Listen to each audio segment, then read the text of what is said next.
Hi guys, I want to specially welcome you to a fresh episode of Stories.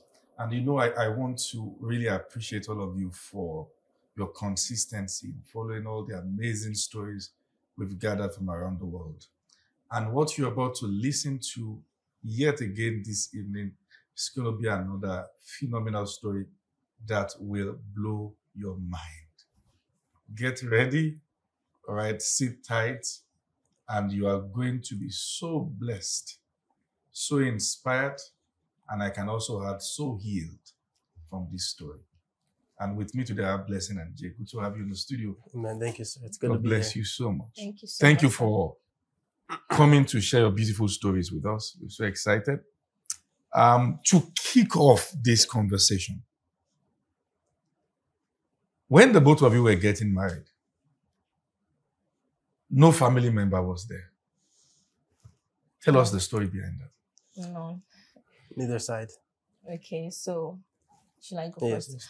All right. So the reason why there was none of my family member is like a couple of reasons. There's a lot of reasons why my family member were not there, and I'll just like to touch a little bit about my background so that we can have a bit of knowledge about where I'm coming from.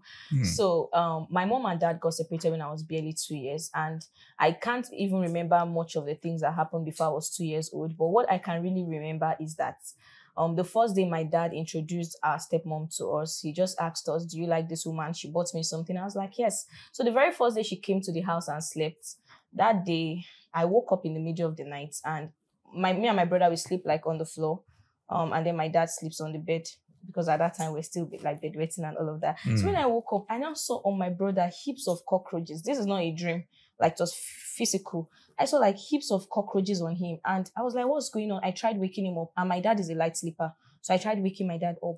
He was not waking up. Then I noticed that on his bed I saw earthworms. It was so much, and then I was scared. Then I ran to the kitchen. I saw different kinds of animals. Then I went to our room. I don't know why they were not actually sleeping in the same room, because he brought her in, he married her. Then when I went to her room, I saw that her room was fine, the light was on, and she was just sitting down and like stiff. And then I was trying to talk to her, she was not responding. So I ran to sleep on her bed because I was afraid. And she was very nice to me. And then suddenly I slept off, and I just woke up to her beating me harshly, like I should go back to my room. And then we woke up. Ever since then, she changed towards me. She became, Were you sleeping? This is not this. Till we woke up, everybody were trying to do morning devotion. I was still seeing the earthworm on my dad's bed, but something was restraining me from trying to point and show, like, this is what I'm seeing. Hold on. You were seeing the earthworms on his bed, Yes, sir. but he wasn't seeing. He was not seeing it. And it's like, I don't know what happened. Everybody was so asleep. My dad asleep. Everybody. So I saw those things, and even it traumatized me for a while, that I hated cockroaches, earthworm, all those things. I hated them. You should do. Sorry. You met her seated. Yes. Like In this. what posture? She was just seated straight. Her eyes was closed, and she was not moving. She was not even responding to me. I was trying to She talk to her. sat down, Yes. like in deep meditative state. Yes, sir. Yes, sir. And what is funny is that this experience is when I was like 3 years old, but I can't forget it. It is like something I can't forget. It is like an experience of, I can forget many things of when I was little. Yeah. Not even 3. I think I was around 4 or like around 5. But it's something I cannot forget. It just sticks with me. I'll remember randomly, even growing up, that this thing really happened to me. And then I became very traumatized with cockroaches. I became very afraid. And then she hated me because she was nice to me, buying me biscuits and all of that. Then the next day during that morning devotion, she just changed, became very, very harsh on me and my brother. And to now crown it all, my dad was a Deeper Life member. So as a lady, I don't plait my hair. I'm always skinning my hair. She was also an MFM member. I skinned my hair, and then no earring. Then we are not permitted to watch TV. We are not permitted to play with friends. If they go out, they lock us inside the house. So we had this very strict life and then my dad was also equally very strict, very, very disciplined and strict. My dad does not smile, does not say, "How are you? Hello." My dad, if he's coming back from work, we pretend like we're sleeping. We fall on the floor, and then we sleep off in that process, because you must get in trouble. If you talk to him or you're awake, your presence alone will get you in trouble. So we are very like careful around my dad. If dad is coming, everybody's on the floor. Everybody's pretending to sleep. And then also another thing I noticed is that the food she gave us, like there was a day I got 3rd position. They gave me an egg as a gift. It was like the biggest thing ever, boiled egg. It was the biggest thing ever. That's how bad it was. I take eba and beans to school. I take all those kind of food that I can't open my food in class because of my friends who laugh at me. And we're attending a very good school where everybody's eating this and that. But the kind of food we ate was very strange. Sorry, I'm quite worried. Eba and beans, like one is the starter, or what was that? So it's like leftover food, maybe the eba that remained from the night, and then beans on top of it. I'm not even joking. I can't forget this experience. We ate a lot of, I can't explain it. Were you going for any sacrificial work, any sacrifice, something? No, sir. Not about to sacrifice or worship any deity? No. They pour the beans on top of the eba? Yes, on top of the eba. And I don't eat my food at school. And I think that resulted to me into begging. I did like a lot where my friends are eating, and I didn't even fit in. We are attending a very big school that it's like owned by whites. And then we always do morning devotion for like an hour, 30 minutes in the morning. Till school time is past. We are there praying, doing morning devotion, and she's leading, and you can't say you want to go and dress up. So I can't remember. I remember meeting assembly once when I was little. Assembly, like once. We're always late. They'll beat us for late coming, beat us for all those things like in school. So I didn't fit into school. I was always late. I didn't have time. The morning devotion, I can't even now that I'm grown is when I remember why? 1 hour, 30 minutes. By 8 o'clock, we're still doing morning devotion before she now releases us to go ahead and do other things. So you have to talk about when she thought that you took or stole food. Oh yeah. When she what? She thought that you stole food, yeah? Oh, the reason why I have this 3 mark on my forehead. Yeah. So there's this permanent mark I have on my forehead. I don't know if I'll be leaving a picture if it's obvious, because by the grace of God, I don't know, it has started to clear off my face. And one of them looks like the map of Africa. The one down. So when I was like around that 5 years old or 6, so she gave me that same beans and eba to school. And then I went to school, and that particular day, I remember my teacher needing a cooler to buy food in school, and then she took my cooler and bought food. So there was rice inside the cooler. And then I got home, they were about to wash plates. And of course, my brother, at the age of 5, I was washing my clothes.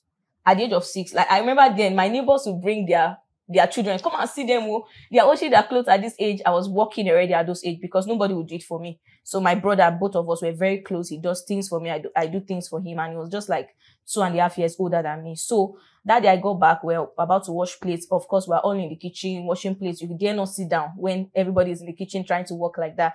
And then she saw rice inside the cooler, and she started saying, "Oh, you begged for food." I said, "No, I did not beg for food." And I can't even talk to her. That's how she started beating me. This beating was different from the other beatings.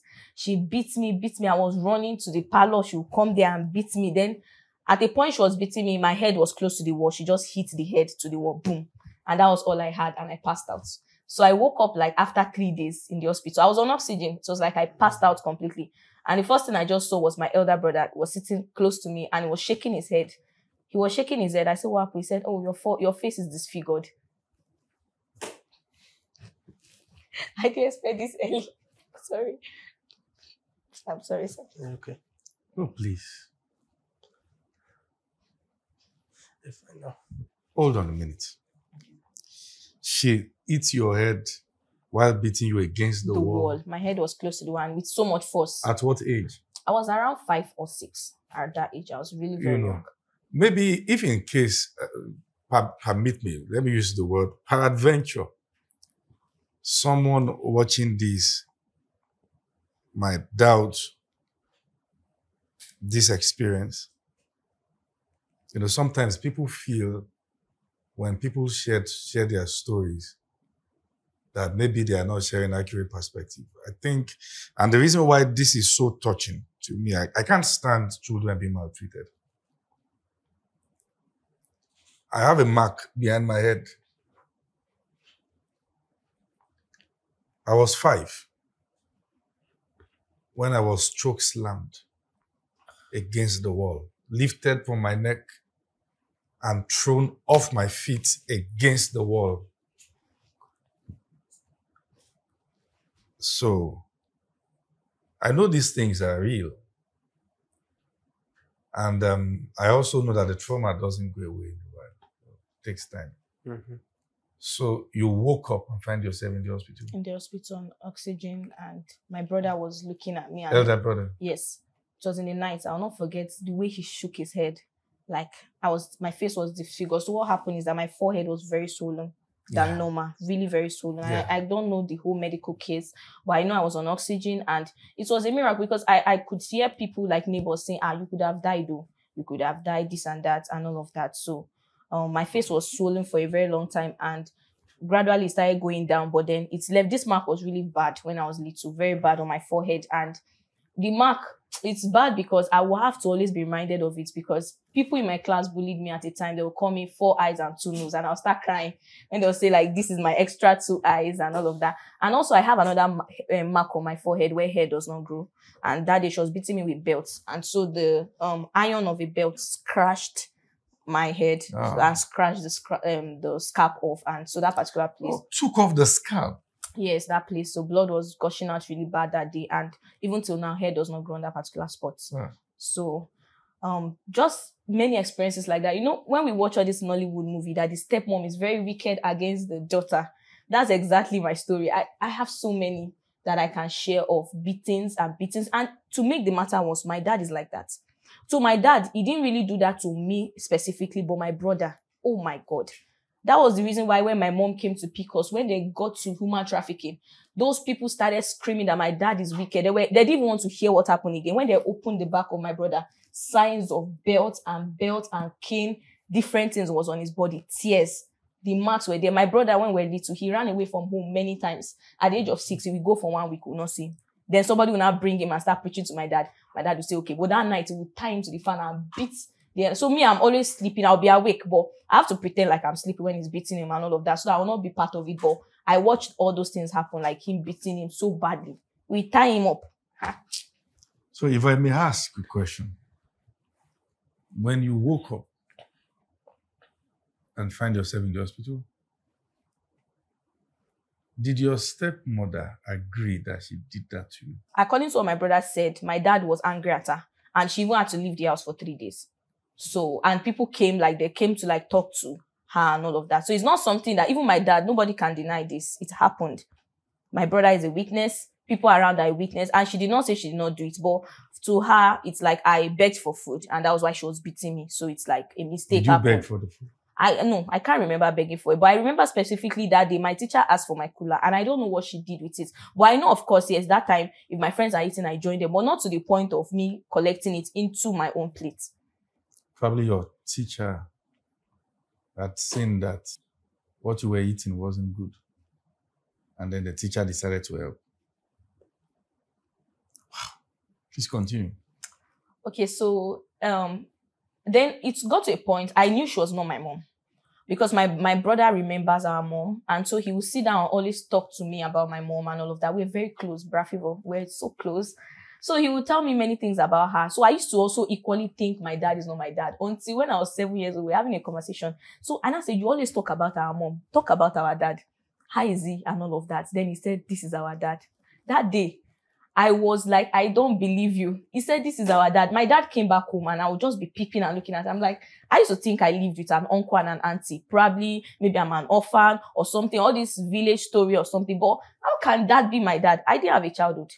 I don't have a childhood of like playing or doing anything. All I know is beating, strictness. We're very robotic. You can't smile. You can't, There's a way we're conditioned in that house.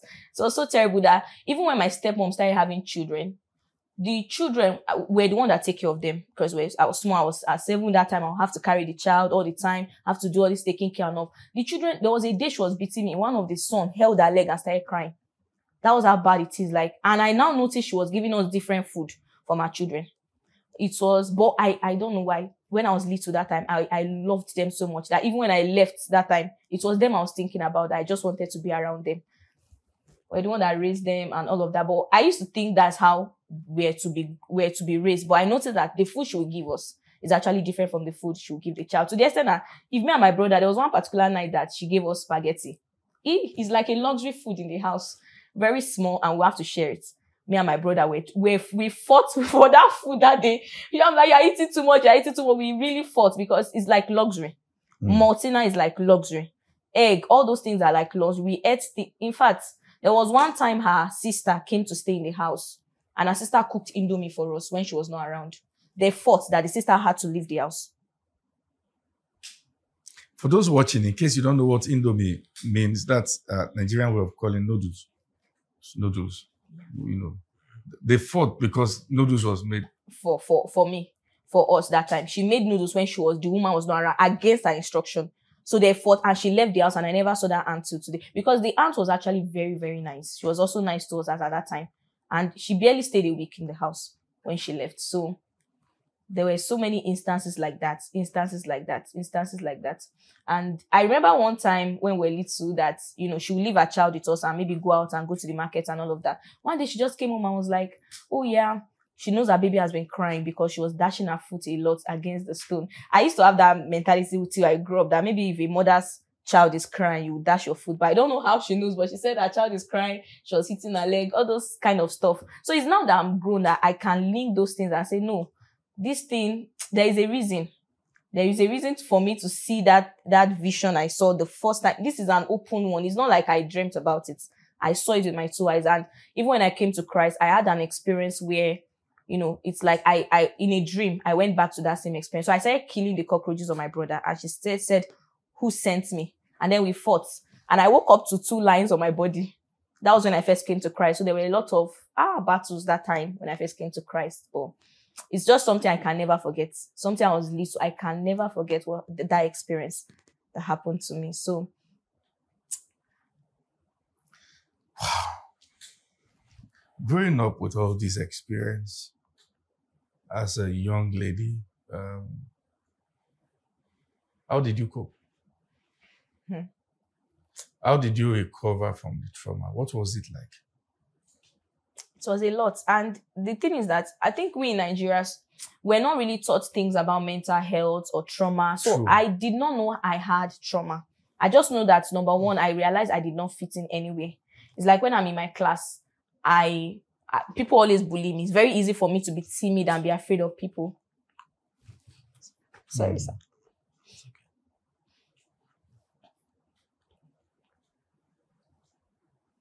It's okay.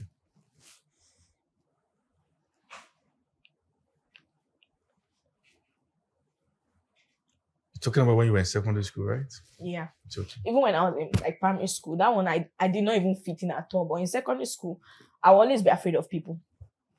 In the class, it's like I'm the one that is the most very timid. The moment somebody starts raising their voice at me. Okay, I'm sorry. No, you're okay, baby. It's okay.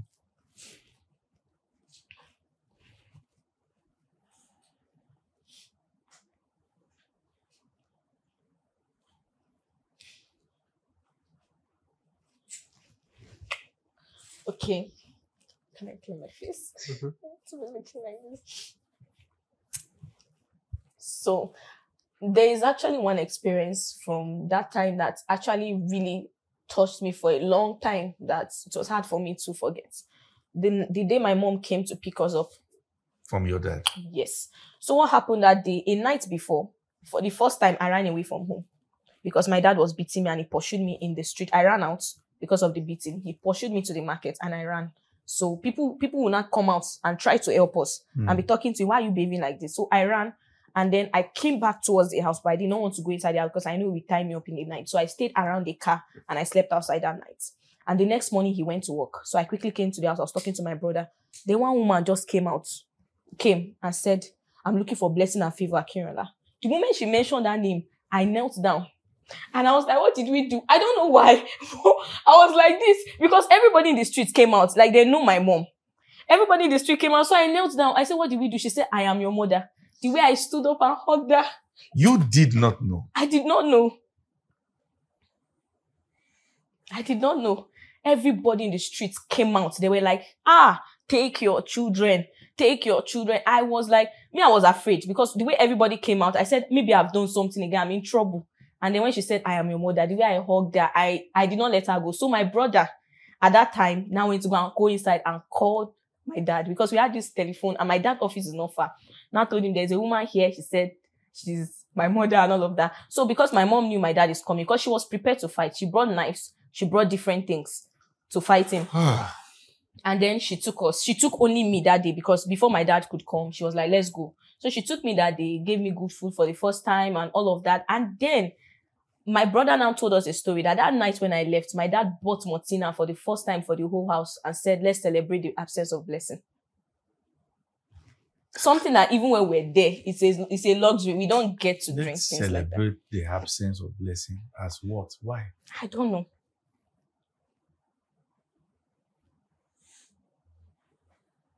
Have you spoken with her dad before? No, sir. Do you have a relationship with him at all? Never spoke to him at all, even on the phone. They've actually only spoke, once since we've gotten married. And it wasn't good. So. Your mom took you where? She actually took me to a friend's place that she knew in Abuja because she was not based in Abuja at that time. So she took me somewhere. I know it was a very big house. For the first time, I was seeing television. I could sit down and just watch. And I could eat good food, rice and stew. I cannot forget. Then she bought me earrings. She was like, you look like a boy. She bought me trousers. That was the first time. The way we dressed, I skinned my hair. I don't even leave a little bit of hair. It was a sin to him to watch TV, for you to wear earring and all of those things. So it was like she bought me trousers that day, took me to market and all of that. So I was very young that time, but she was going through the process. She went to human trafficking and all of that. So she took my dad to court. And even till today, sometimes those human trafficking calls my brother to check up on him and all of that, because they told the two of them that they are not handing over us to any of them, that we are government properties. Wow. How did you and your brother reunite? So after my mom spent like a week, she went to court and all of that. So my brother too, he knew that he was supposed to follow her. Him too, he wanted to leave and all of that. So when we went to court, we wrote statements. So it was very easy. If you just open my brother's back, there's evidence. My forehead, there's evidence. So it's not like anything. So we wrote statement, me and my brother. Yeah. We wrote the statement. My brother was still very afraid of my dad. Like, it has been very conditioned. But me, because the previous night, I even had issues with him. I wanted to leave. So my brother did not want to write me. I wrote and everything. So when they did the testifying and all of that, my brother remembered my mom very clearly.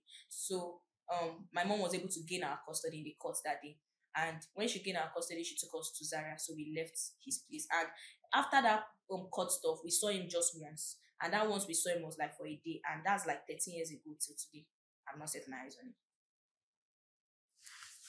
Hold on a minute. Since the moment the court asked your mom to take custody of you guys, till now, you've not seen him? Not set my eyes on him. He's never called? Or he reached out, but he didn't want to talk to you? No, it took time. So when we left, the sad part is that when we went to Zaria, that was during the time there was Boko Haram a lot. So I think I was 10 years then. My mom now said we should all go to Lagos. So she pushed our children to Lagos. She was alone in Zaria. So that was another phase of another thing, living with people. Because I barely stayed with her a year when she pushed us again to Lagos. And that was another story entirely, another phase of having to live with different people, and different kind of treatment. So during that time, I did not know that there's anything like trauma. I didn't know that there's anything like all this stuff. But I just noticed that, number one, why can't I fit in? And then I used to feel like nobody loves me. I used to feel like I'm a problem. I carry that thing everywhere. Thank God for Christ. It is the love of Christ that has really changed me a lot. Then I carry that thing everywhere, that if I'm somewhere, I just feel like, I'm a problem already. Maybe I will do something wrong or something like that. Because growing up, people were complaining about me. Is it that my sister, not my sister, my auntie, maybe they'll talk about, why are you walking like this? They'll make fun of the way I walk, make fun of the way I talk. Oh, you cannot sing. So all those things. And I felt like I'm a load of problems. So in class, they'll also always bully me. I did not have friends. I'll be trying to have friends, but some people say 4 eyes, 2 nose. They'll laugh at me at least opportunity. And I was not bold enough to defend myself or talk back or know that this is a normal thing. So I felt it was something peculiar to me. So all through, I was afraid of people. I was feeling like they'll beat me very soon. Like if someone raised their voice, I would just be. And then I had people pleasing. Then I had this low self-esteem, very low self-esteem. I was always trying to please people, trying to make them like me and all of that. So I just had those things. I'd like for you to talk a bit about the people pleasing part, because I think that's the part people don't know about recovering from the traumatic experience of a dysfunctional background. I think people need to know that. Where because you have been conditioned to see yourself as not good enough, you feel you have to earn people's love by displeasing yourself. Yes, sir. Yes. Yes, sir. So I really had that a lot. I could not say no.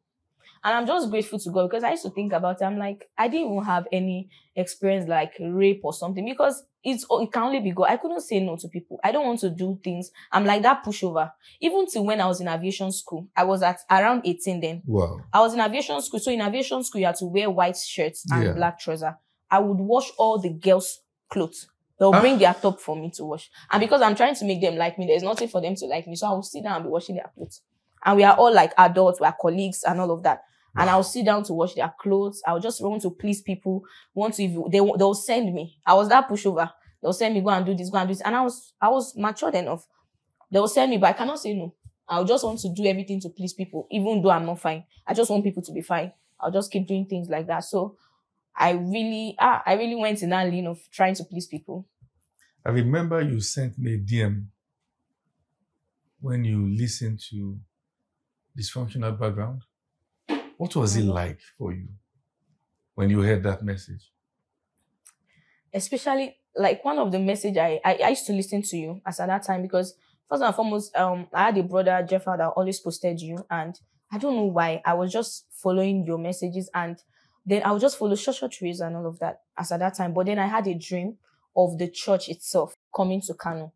So that was when I started listening. Even PPC, the first day PPC started, I was always following. If I'm going to work, I'll be inside Kekenapel, I'll be listening to it till I get to work and all of that. So the gamophobia was actually one day I was washing clothes, and that teaching, I think you said things like, oh, you also add the fear of marriage. And that was now the period that also my husband was already talking to me about marriage, and we're already like planning, in the process of planning, but I was having so much fears. And even dysfunctional background, all those messages, listening to it, I don't know. I think, like you said, healing is like a process because I used to think like in Christ, I've actually healed from so many things. But one of the things I noticed I did was that I hide a lot from people because I realized that, okay, since I'm trying to please people, since I'm going through all of this, so I did not let people come close to me. So I did not know that thing is still there. It's better I be around people and let me heal. So I pushed people off and felt I was fine. Because I didn't have to go through that cycle. I'm not close to anybody. Talk more of me. Somebody trying to feel like that. So, gradually, when I listened to that message, I realized that I would still break down in tears. And then little things like that, even in my relationship that time with my husband, little things like that. God, what is going on? I felt like I have healed. That's when the Lord revealed to me that, you just push it off.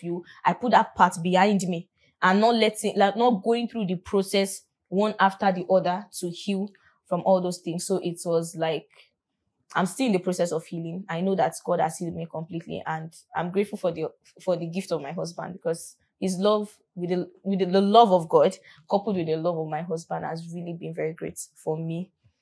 Were you once gamophobic? Very, very. What was it like? Okay, so by the way, gamophobia is the fear of commitment, fear of marriage. When you see people who have gamophobia, they dread the idea of committing themselves to anyone in marriage. I remember years back when I was still gamophobic, I never successfully attended any wedding. Attending a wedding was like attending an event where they want to sentence someone to death. And I will be there shivering and looking at the guys getting married. Like, what kind of a fool gets married? Why? And they'll be making commitment. I hereby give you my vow till death do us part. And I'm like, do you know what you are talking about? And that was happening because the only marriage I've seen was nothing to write home about. So usually that's the root of gamophobia. And there could be other things. And that's why I like to specifically recommend my book, and they're going to put it on the screen for you to see. Dysfunctionality. All right. I'd like for you to specifically get the book. There's another one that's coming out soon, also, which is titled Gilead. All right, it's a deeper one, which is a deeper step to healing matters of the heart. And Gilead is going to really shake the world because, so I understand that part. But I want you to tell us your experience about it. Okay. So for me, gamophobia, the problem is that I did not see any marriage in my family. That's my mom's side that I know, none of them. And the pattern they have is that they have children for more than one man.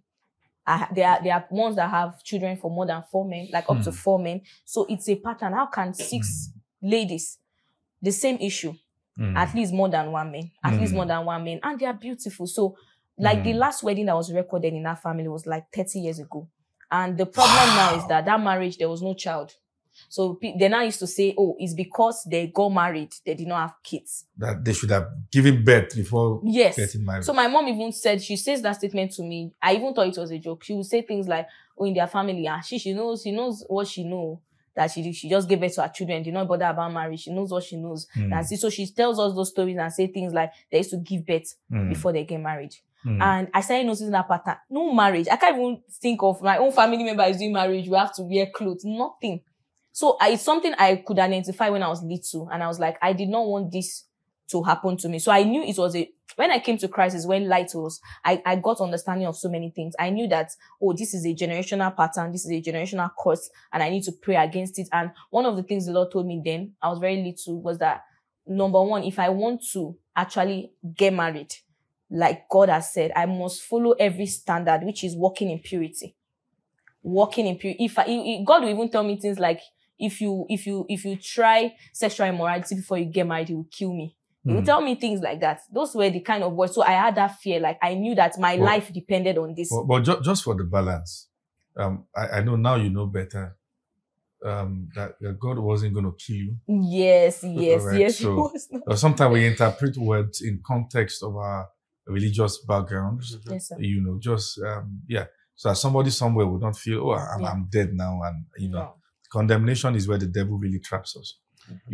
But let's journey a bit so we can give this some direction. You were an air hostess. You did that for how many years? About 4 years. And you are still currently, you own an organization that trains people? Yes. On the heart of protocols? Yes. Talk about that. Okay, so I worked as a flight attendant for about 4 years. I flew domestically and internationally, and currently I'm running aviation coaching where I train people to become a flight attendant, and I'm currently writing my book on becoming a flight attendant. And then I'm also on the part of protocoling and customer service to also teach businesses and teach people to become that.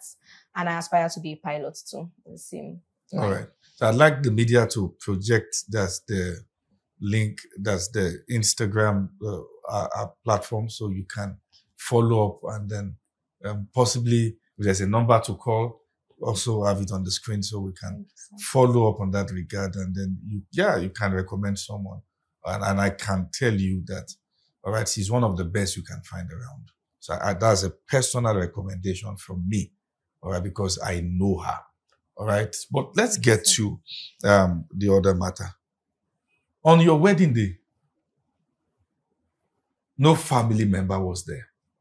No. I could understand yours because you came all the way from where? United States of America. Yes. So I'm going to get into the story. How did you feel getting married to her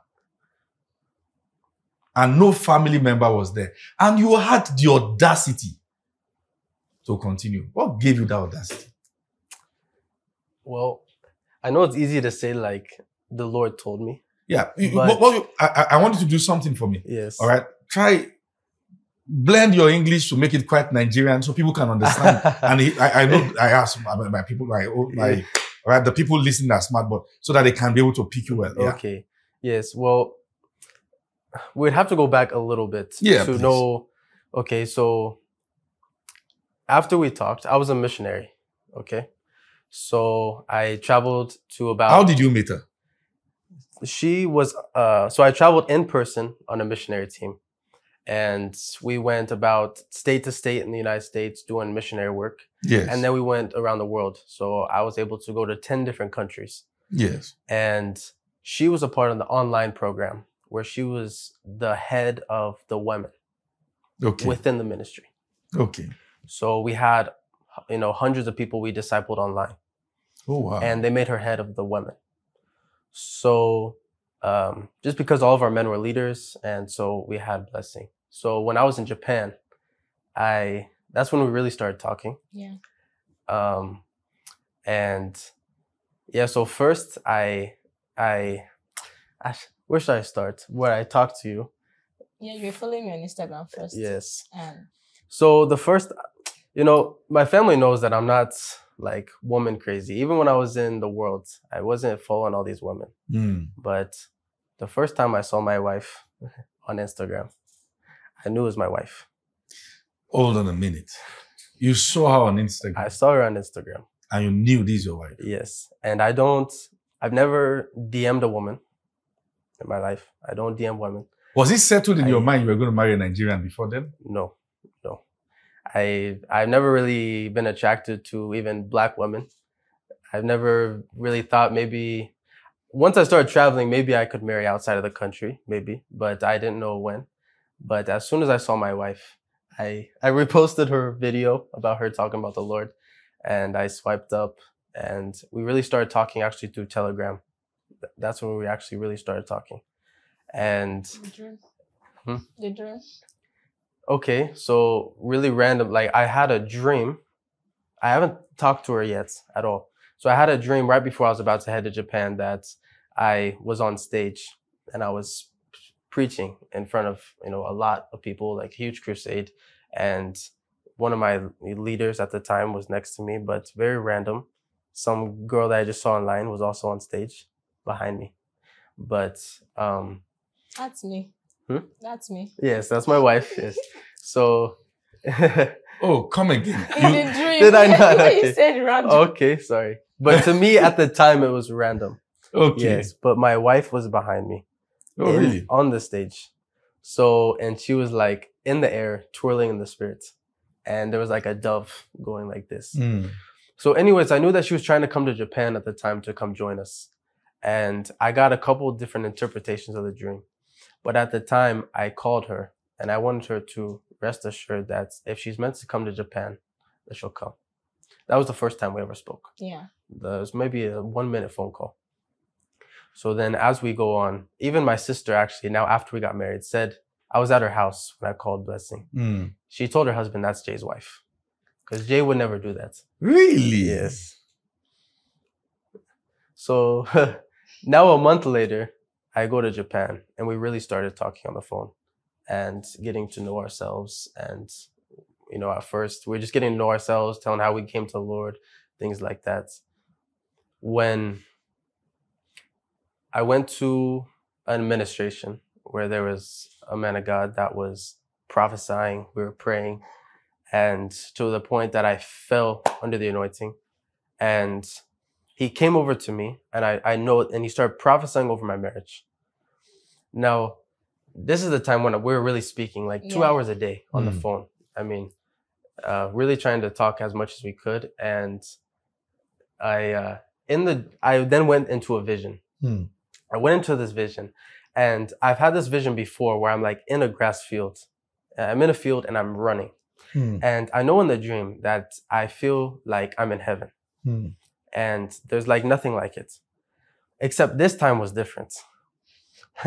Because I'm talking to my wife. So then I get smacked in the dream over by like this huge light.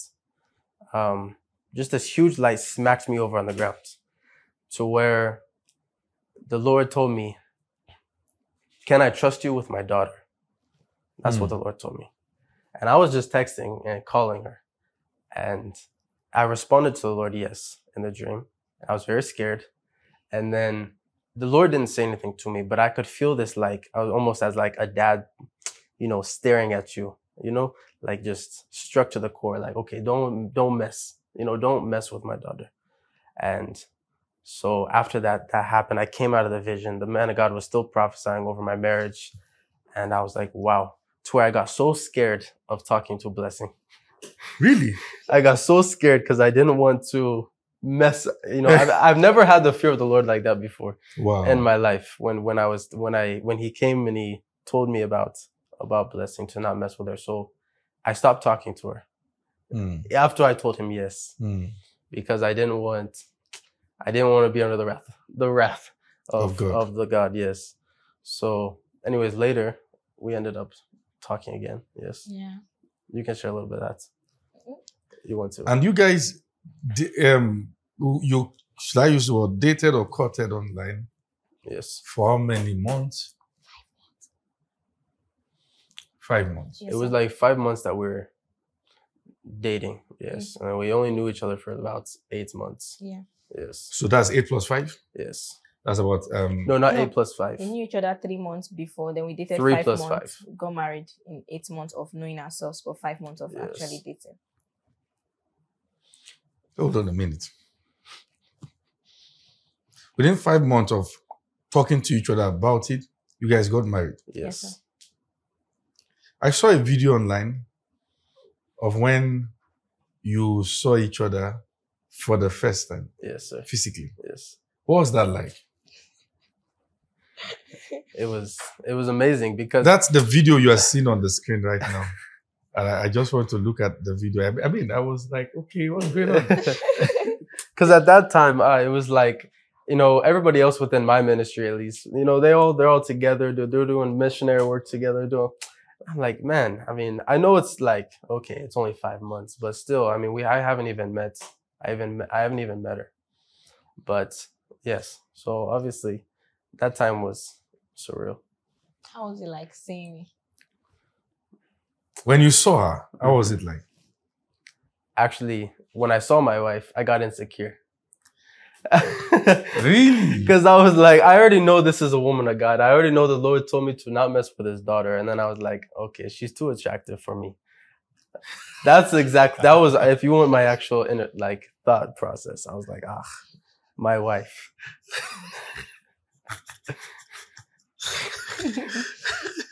So I was like, I don't know how, she just saw me for the first time, oh my goodness. And that's when I had my hat backwards and, I came, how I am, so. I saw the message to his friend. His best friend told him that he's insecure. I was like, this girl's too good for me. I hope she doesn't, realize that. Oh, man, yes. Oh, my. I also saw a video of you singing, "Oh, baby, po." Trying to learn Yoruba. That's your favorite song? Yes. Amazing. Oh, baby, fo. Oh, baby, saye. Oh, Oluwambe. Gloria. MBO. Well, do you know the meaning of the song? Some of it's the Lord's. And that's how you know a Yes. spiritual song. Yes. Sometimes, even when you don't understand the meaning of God, where it came from, just stays on your spirit. Amen. God bless you then. Amen. Amazing. Yeah. So, yes, still back to my question. Because you were supposed to join it there.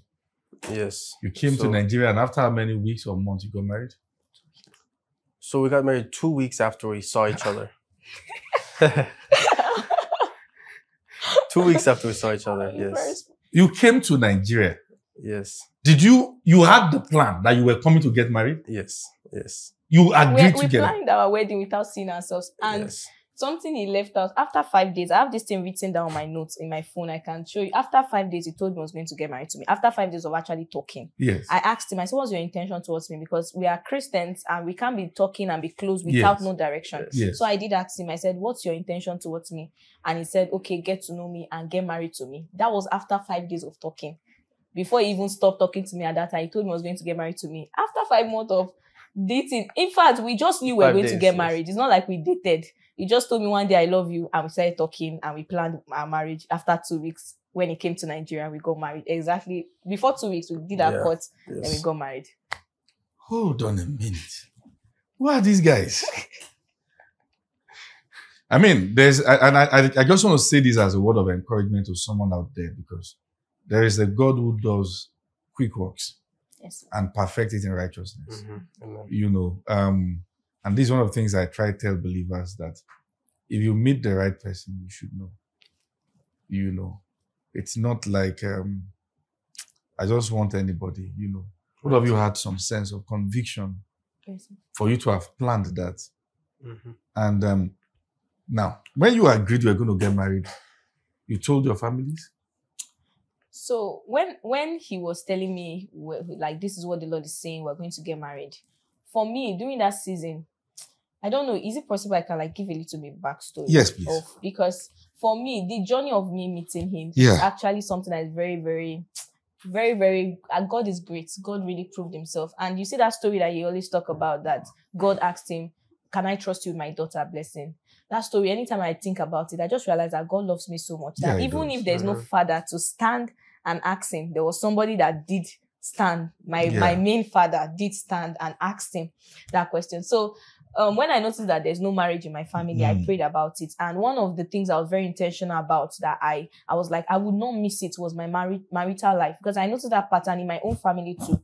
My sister, my brother, I'm the last born and the first to get married. So you can imagine how that was. So I started praying about it. And one of the things the Lord, when I came to Christ, one of the things the Lord was showing me was like, God was showing me that he was going to use me, especially in the United States, like outside Nigeria. I would see myself flying with white people. I would see white people a lot around me, a lot of them around me, that even then I didn't understand what that means until I noticed that then I had the desire. Like I used to say, I like people that are actually not from Nigeria and all of that. And even before I met my husband, the person I actually dated was someone from New York and all of that. So then there was now prophecy. God told me specifically that he was going to connect two countries through me. That was what the Lord said. He was going to connect two countries through me. And, you know, as time goes on, there were prophecies. God gave me clarity. And God told me specifically that he's not doing this because he just for the fun of it. Because there's a reason why I was saying I was going to talk about this. Because there are many people that come to meet me. Oh, yeah, I want to marry a white. I want to marry a white. What God told me, he said, this is a purpose. It is not just getting married for the fun of it. There is a purpose. Wait. People come to meet you that don't want to marry white people. Many. I have DMs. Even him, they used to come to meet him, connect us to maybe your brother, uncle. Or they'll text his dad. They'll ask you, what's the secret to marrying a white? Many DMs. Even to him, even his dad, they are texting his dad. They texted your dad? Yes. My family members, a lot.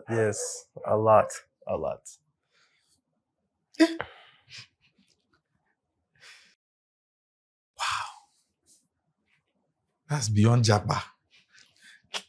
Anyways, yes, please. And so when God And spoke, for you, it was not something you tried to mentally, okay, this was God. All true. yes, sir. And one thing that I can even say, when we're dating, there was even a point I sent him one breakup message. I was not like, I don't know why.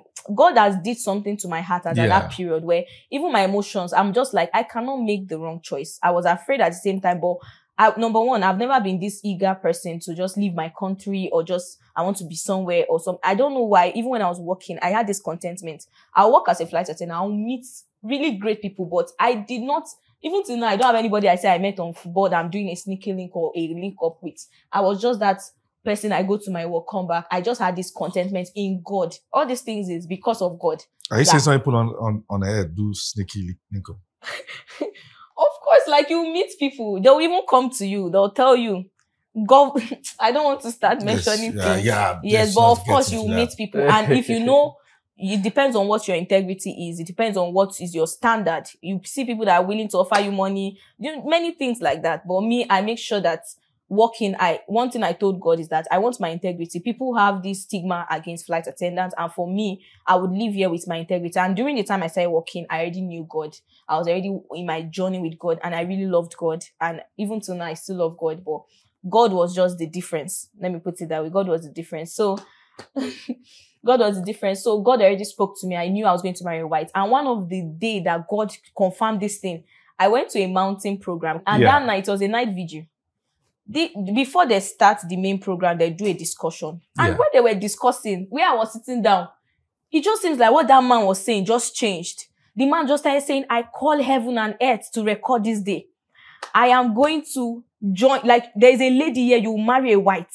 And immediately I saw my leg on the altar with the leg of the person like on the altar. Then immediately I was trying to stand up that I'm the one. So it seems like I just snapped out of that, and the man was still talking. So I stood up alone in the crowd. I stood up and I was like trying to tell him that, oh, it's me you are talking about. Oh, God has spoken this thing to me. And I noticed that it was weird. What he was saying was different. So I started asking my friends that were around. So it seems like it was that experience. I went home. I was like, what really happened to me? I was not dreaming.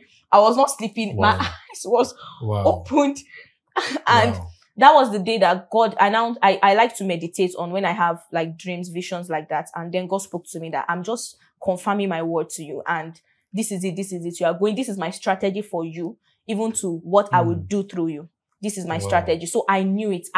Sir, that I don't have any family member in the United States or out of this country. I've never even left the shores of this country, even as at that time. But I will tell people. As at the time you have yes, to stop. I have people that will tell me, when you were telling us 3 years ago, I thought you were crazy. I have DMs like that. Like my friends, then I'll tell them, I'll say, even when black comes to me, I'm like, no, I know what God has spoken. Even if there is Black America, I said, this is what God said. I was speaking it to people. Even at my workplace, I was saying it. I was like, I'm going to marry white. Then I noticed something too. Even working as a flight attendant, whites were actually always drawn to me.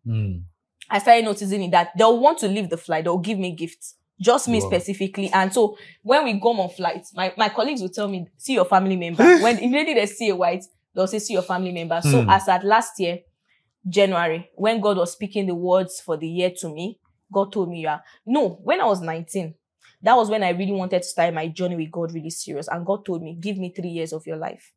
And like he said marriage, like it was something God really told me specifically, like my marriage was something God took very importantly. And even for me, I knew that a lot of things would depend on this. So he told me, give me 3 years of your life. I thought it was a joke. For 3 years, nobody was calling my phone. Nobody was talking to me. That I started to think, probably I'm not attractive, or maybe because I will work with people. We will go. Nobody used to call me. My phone was dry. I was not talking to anybody. Nobody take me out. Nobody sees me. No, even on flight. Imagine meeting sometimes 600 people in a day. I go for 6 flights. No one single person would like really want to pick interest. There are times God hides his own. Yes, sir. Yes, sir. Wow. So I literally forgot God told me that at 19. So it was now that January last year. As at that time too, nobody was talking to me, but I already knew that God was going to do something very great. I was so happy about it, rejoicing in it. And that was when God told me that you're going to get married this year. That was January. And I wrote it down. All these things, I have it. You know your notes, it has dates. I always write what God is saying down. I met you in Kano. Yes, sir. You had to travel down from Lagos, if I remember. Yes. As at that time, you were not married. No, I was not. We're in the process. But I think few weeks later or few months, you married. Yes. I met you, was that November? Yes. And if You guys married what month? December. I got In there like 2 December 1st, and we got married on December. Well, court wedding.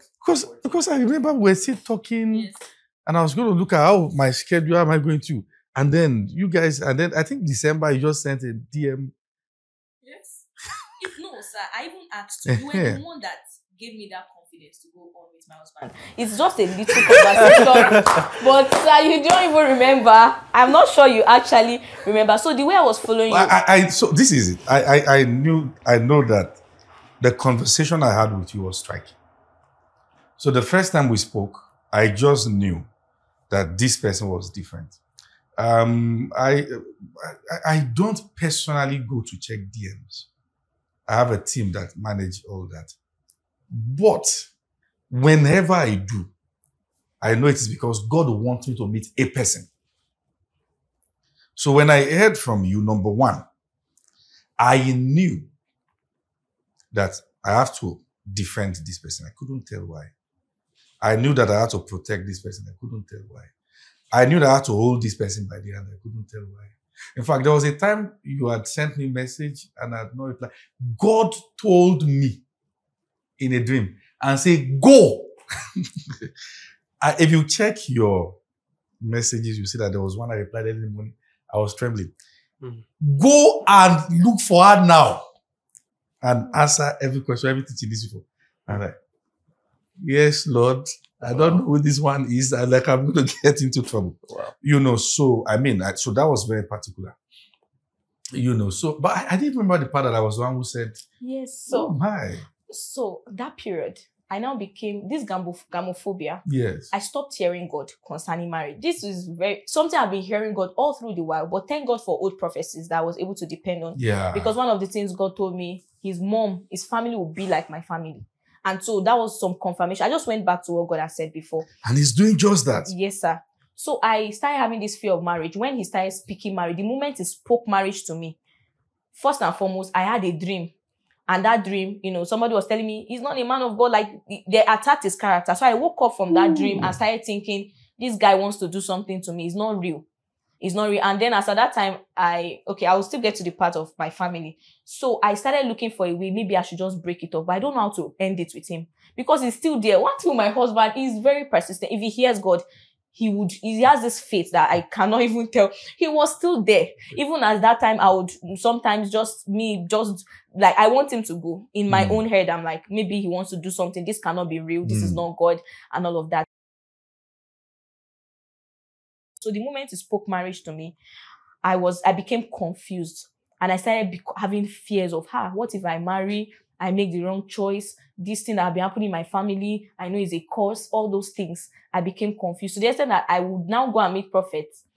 Like, okay, because my mom then in Kano was like, oh, do this, do that. So some will say he's the one. Some will say he's not the one. I have a prophet message that sent me a long thing. This man, he said, my husband, that the devil is trying to bring a counterfeit. I got married to my husband even with fears like, hey, God, what if it's a mistake? It was after. What did I tell you in that season? So I now texted you that I listened to your gamophobia because I listened to gamophobia and I told you, sir, there's somebody I want to get married to, blah, blah, blah. We've been talking. You asked me, how long have you guys been together? I said 5 months. You said, okay, go ahead. That thing you said, I was like, I have something to hold on to. I know that if anything happened, you are coming to Abuja, I will hold. That was what I said. I just needed that go ahead. That was even before. And I know that's so. I'm beginning to put many things together now. We had spoken before. We met in Kano. And God spoke to me that, hey, don't leave her. Mm-hmm.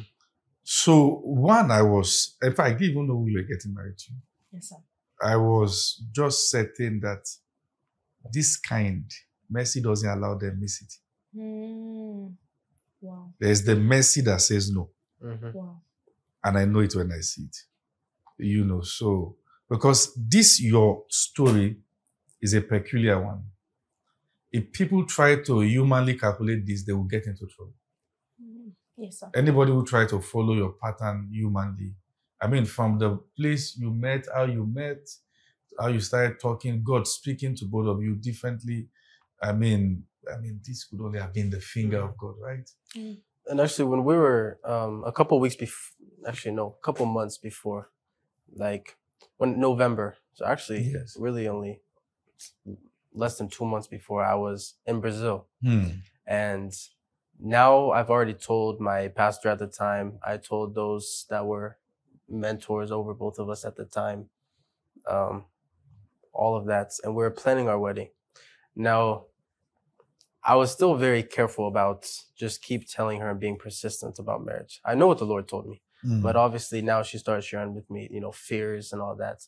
So I didn't want to make it sound like I was manipulating the situation, right? Because, some women that don't want to do marriage and men just keep pushing, right? I don't think that's a good thing. But every time I withhold what the Lord said, I really feel like I got rebuked from the Lord for not sharing. Wow. So I was like, I don't want her to think like I'm just trying to take advantage of this situation and come, take her away or anything like that. But then every time he said to share. And then it got to the point where now I was in Paraguay, and the Lord said to start marriage counseling. So I was like, I don't know a marriage counselor. So that's when I told her, I said, the Lord said to start marriage counseling now. And so then the Lord connected us to our marriage counselor, and we started marriage counseling. And then now about like 2 weeks later after that, I was in Brazil. And then the Lord said to leave on November 16th, or tell your pastor that you're going to leave the mission. I'm also leading the team in South America. So I can't leave my team, right? I told my pastor I'm going to go for this time and lead the team. But he said, just call your pastor, tell him you can't lead the team, and tell him you're leaving November 16th, go home, and go to Nigeria, get there December 1st, and then get married on December 14th. And very specific. And I was like, my pastor's not going to go for that. You know, he reminds me a lot of you. And in a lot of ways, but as in like he wanted to protect, and we didn't, you know, only 5 months in a sense. And I was like, I'm going to get rebuked is what I thought. I was like, I am going to get rebuked. And anyways, I called him and I told him exactly what the Lord told me. And he said, okay. He said, book your flights. And then he hung up the phone. Say, I even told other people the story in the ministry. They said, there's no way you talk to our And because, pastor. I mean, ideally, if someone had told me that you want to marry someone you met in 5 months, you'd be quite skeptical. Yes. But you know you are, as a man of the spirit, when it is God, it is God. Yes. You know when people are trying to engineer it in the flesh and when it is God. Right. You know. Right. Yeah. So that's what happened. I booked my ticket, got there November 16th. So I ordered the ring when I was in Brazil. I booked my flight in Brazil to Nigeria from the United States. And it was just the hand of the Lord, because even finances, you know, it's like, I mean, I'm full-time missionary, not working. So, I mean, it's even like I paid $600 for the flight there. It was $1,600 to the flight to Nigeria. Mm-hmm. Spending $1,000, you know, couple on the wedding, and then things of just, I mean, all of it. Relocating. Yeah. And How many people attended your wedding? Not too many. Not even up to 20 or 30. I know that Yes. the resident pastor of Kano was in my wedding with his wife. Those were the people I only invited. Yes. That's all. So then the Lord told me when I got back to the United States.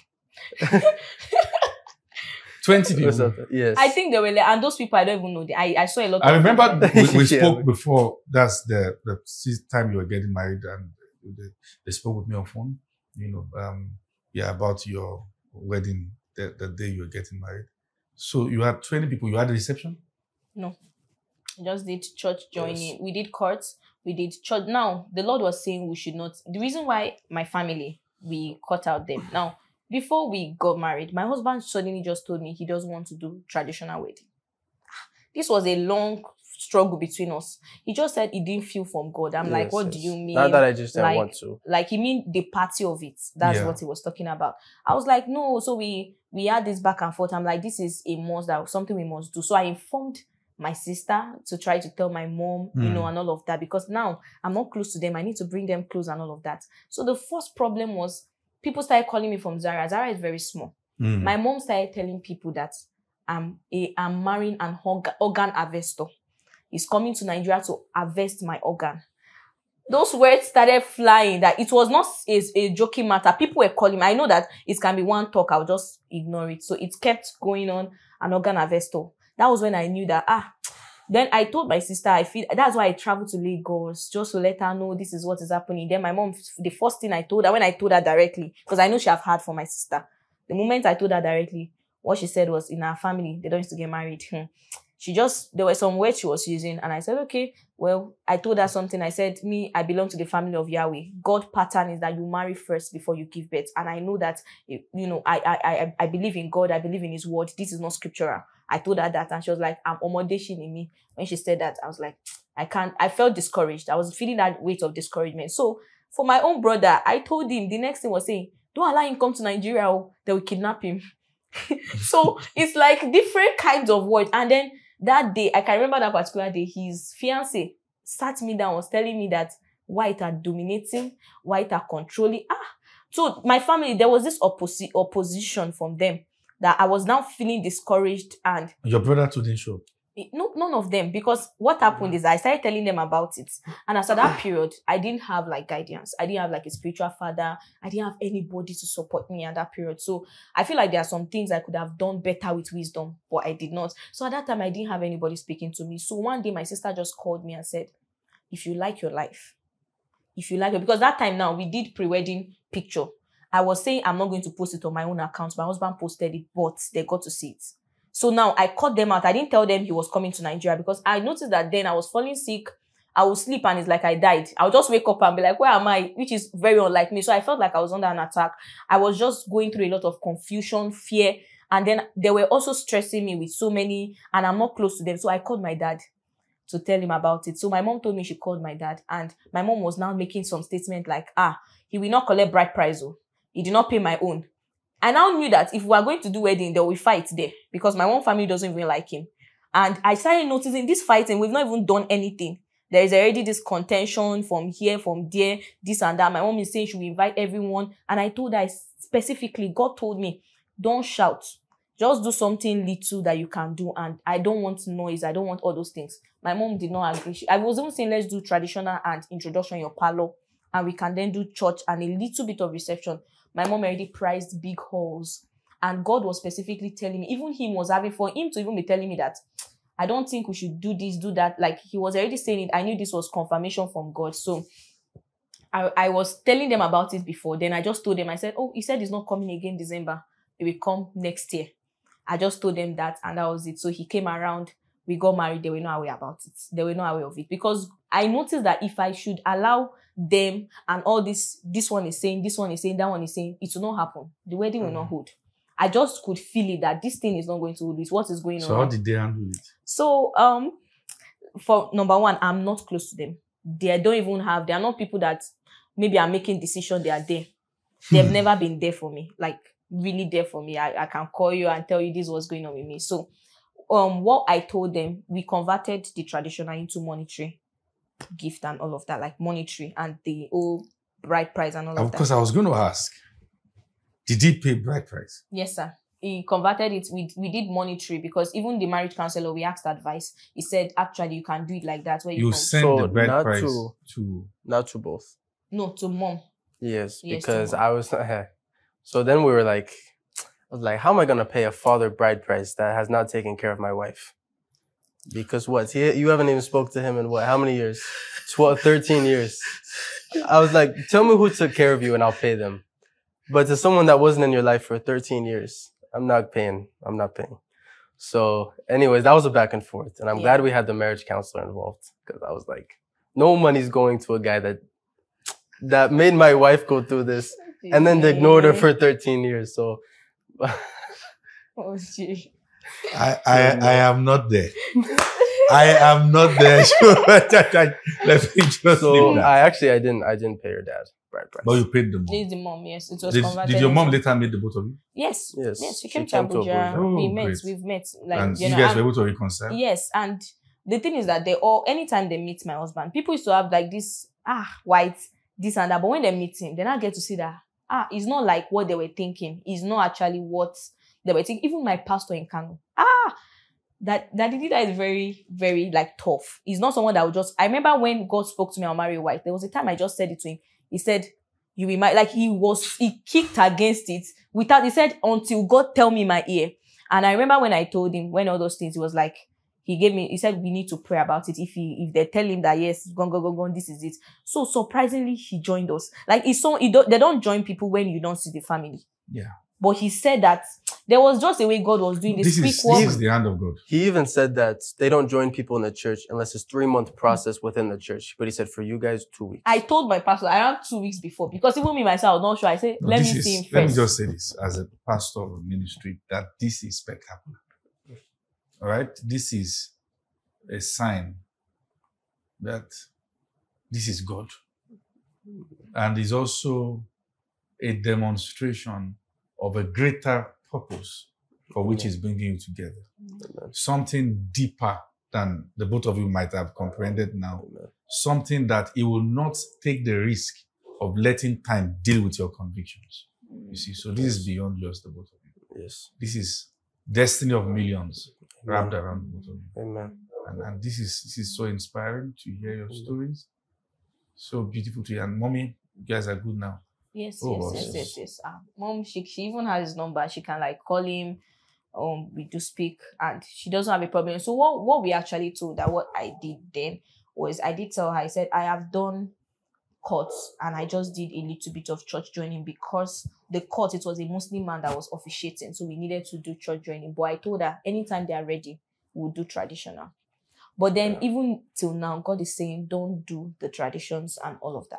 So that was why we now Just decided. stick with what God said. Yes, we now decided to do the monetary and all of that, because so that was what I told her and she understood. I did tell her, I said, see, what happened is that we need to work on visa, him coming, we need to start working on even his own.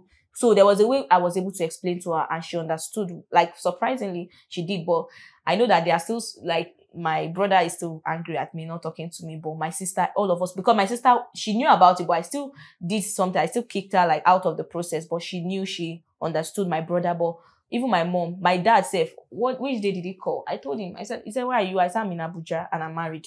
I did tell him. I said, okay. He said he's also in Abuja, that anytime, maybe if we like, we want to see him, blah, blah, blah, and he cut the call and all of that. So he knows, like, God just did it. Wow. Yeah. And the Lord led us to Abuja. When I got back, after I said on the 16th, the Lord said, when you get to, Nigeria, get married. And then he said, go move to the capital. And I looked up, right? And then it said Abuja. I said, do you know the state of Abuja? And she said, yes. I said, do you know anybody there or anything? And then she said, well, she knows some people, but nothing like that. Nothing like really big. And so I said, that's what the Lord told me, is to go to Abuja. And then he told me that I'm going to stay. And then she was like, well, how are you going to stay? I said, I don't know. But the Lord said, I'm going to stay and wait until you can come back. So that's what we believe God for. So even when I went there, they only gave me a month to stay in Nigeria. Nigerian visa? Yes. They gave me 1 month. I was supposed to have 3 months. They told me at the embassy in the United States in Atlanta that I would have 3 months. But when you got there, they gave you 1 month. They put 1 month. They said, you have 30 days. To return back? Yes. And I said, no, I need at least 90 days. They said no. It's so that you'll not be kidnapped. Yes. So it's not because there's anything. Yeah. So anyways, I was like, 30 days. God's going to have to do something in 30 days. Yeah. And so he did. So I had my residency. And all these things, that was God behind the scene orchestrating things. Yes. To make sure things go as planned. Yes. So yes, I went to Abuja, I have my residency. So yes. Now you have your residency. Yes. Yeah. Welcome. Thank you. I mean, this is so inspiring to hear your story. I'd like to thank you. We've had a mixture of bitter and sweet, traumatizing and healing, and now to the bliss of your home. And I want to especially thank the both of you for sharing this very inspiring story, I'd call it, with us and everyone connected, watching from around the world. We are grateful, and we can only imagine what God will do with both of you. Even seated here, there's a sense of prophecy, of where God is taking you to. And it's going to blow your minds. There are things that God needs to mature you, to reveal to you, so that you'll not run away from your destiny. Yes. So we just want to thank you for this amazing moment. And to everyone who has been connected, watching stories, I mean, this is one edition we will not forget in a hurry. And I want to thank you for connecting with us today. I'd like for you to all right, subscribe to this YouTube channel. This is my personal invitation, inviting you to subscribe to this YouTube channel. And guess what? Share this with someone, all right, who needs to be blessed by this. Who knows? This video might be what that fellow needs to link up with God's plan for his or her lives. Amen. So I look forward to seeing you do that, and drop comment. Let's know how this has blessed you, all right? And I look forward to hosting you guys again on this show. I believe there's going to be a part 2. Because God is just starting with the both of you. Amen. And once again, thank you so much. Thank you. And if you've not gotten my books, I'd like to recommend get my books: Audacity of Faith, Clash of Thrones, Dysfunctionality, Wedlock. These are fantastic books that will change your life tremendously. There is a barcode on the screen. There is the display of the book and the links for you to get them. There is a contact there to get in the United States, in Ghana, all over the world. We deliver the books there right at your doorstep. And guess what? You can also get on Amazon and Seller. Till I see you again on Stories, don't forget, like, share, subscribe, and keep watching Stories. God bless you. Thank you. Bye-bye.